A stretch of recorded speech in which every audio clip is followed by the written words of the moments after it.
Helpings for the Heart. It is written founder George Vandeman's favorite stories. The Story of the Hands.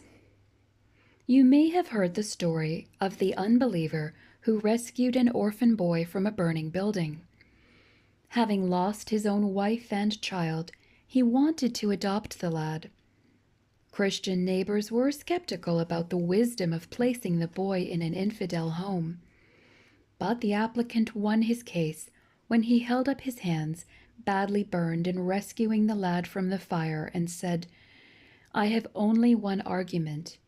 It is these hands."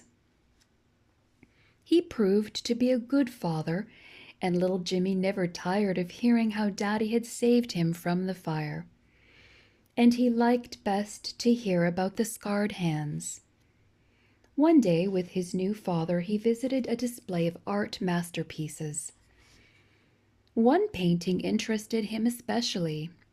It pictured Jesus reproving Thomas for his unbelief and holding out his scarred hands.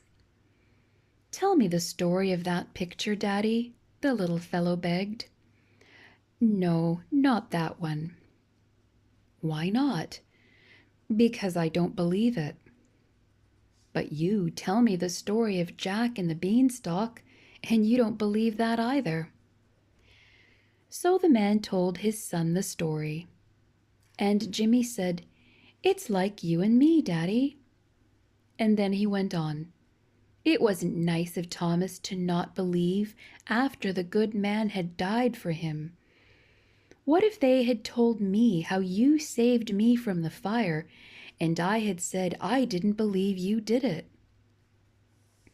The father couldn't escape the sound reasoning of a small child. He had used his own scarred hands to win a small boy's heart. Could he continue to resist the scarred hands of the man who had died for him and say he didn't do it? The mightiest argument of all is the cross of Calvary, the scarred hands of Jesus, hands that were wounded in his encounter with the forces of evil, so that you and I could live. What can we do but fall at his feet and say with Thomas, "My Lord and my God"? John chapter 20, verse 28.